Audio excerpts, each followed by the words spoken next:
தேசத்திற்காக ஒரு ஜெபம் என்கிற ஜெப வேலைக்கு நேராக இயேசு கிறிஸ்துவின் நாமத்தினாலே உங்களை வாழ்த்தி வரவேற்கிறேன். இன்றைய நாளிலும் ஓசியா தீர்க்க தரிசன புஸ்தகம் 4வது அதிகாரம் 12வது வசனத்திலே சொல்லப்பட்டிருக்கிறது, என் ஜனங்கள் கட்டையின் இடத்தில் ஆலோசனை கேட்கிறார்கள் என்று. எவ்வளவு வேதனையான காரியம்! இன்றைக்கு கர்த்தருடைய பிள்ளைகள் தேவனை விட்டு தூரமாய் போய் மற்றவர்களிடத்தில் ஆலோசனை கேட்கிறது, நாள் பார்க்கிறது, நிமித்தம் பார்க்கிறது. எவ்வளவு வேதனையான காரியம்! மற்ற காரியங்களை, அந்நிய காரியங்களை இன்னும் தொடர்ந்து செய்து கொண்டிருக்கிற காரியங்கள் எவ்வளவு வேதனையானது! ஆலோசனை கேட்க வேண்டும் என்று சொல்லி பெரிய அதிகாரிகளிடத்திலே, அரசியல்வாதிகளிடத்திலே போய் ஆலோசனை கேட்கிற ஜனங்கள் எத்தனை பேர்! இன்றைக்கு அவர்கள் எல்லாரும் மனம் திரும்பும்படியாய் இன்றைக்கு நாம் பாரத்தோடு நாம் ஜெபிப்போம்.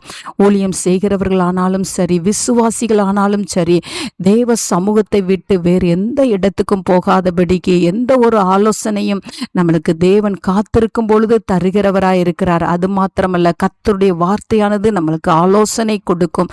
அந்த ஆலோசனையை கேட்கிறதை விட்டு வெளி இடங்களுக்கு போய் ஆலோசனை கேட்கிற ஒவ்வொருவரும் ரட்சிக்கப்படும்படியாய், மனம் திரும்பும்படியாய் நாம் பாரத்தோடு நாம் ஜெபிப்போம்.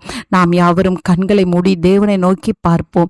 எங்களை நேசிக்கிறதான நல்ல தகப்பனே, இந்த நாளிலும் ஆண்டவரே, கர்த்தருடைய பிள்ளைகள், விசுவாசிகள், ஊழியர்கள் ஆண்டவரே, இன்றைக்கு ஆண்டவரே தேவ சமூகத்தில் காத்திருந்து ஆலோசனை பெறுகிறதை விட்டு சுவாமி, அந்நிய காரியங்களை நாடி ஓடுகிற பிள்ளைகளை கர்த்தர் இன்றைக்கு ரட்சிக்கும்படியாய் ஜெபிக்கிறேன். உங்களுடைய வேதனை எவ்வளவு வேதனை அப்பா!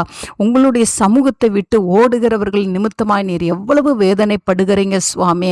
ஆமாண்டவரே, இன்றைக்கு ஆண்டவரே அப்பா உமக்கு ஸ்தோத்திரம். அந்நிய காரியங்களிலேயோ, பழைய காரியங்களிலேயோ, இல்லைன்னா பெரிய தலைவர்களிடமோ, அரசியல்வாதிகளிடமோ ஆண்டவரே போய் நிற்காதபடிக்கு சுவாமி, தேவ சமூகத்தில் காத்திருக்கிற இருதயத்தை கர்த்தர் ஒவ்வொருவருக்கும் தாங்க.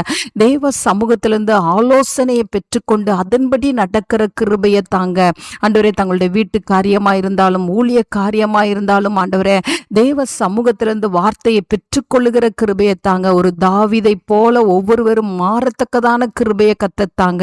அந்த நல்ல கிருபையை கத்தர் கொடுக்கிறபடினால் நன்றி. எங்க தேசத்துல இருக்கிற எல்லா விசுவாசிகளுக்கும் நீங்க கொடுக்கிறீங்க, அதற்காய் ஸ்தோத்திரம். இயேசுவின் மூலம் ஜெபிக்கிறேன் நல்ல பிதாவே. ஆமேன், ஆமேன்.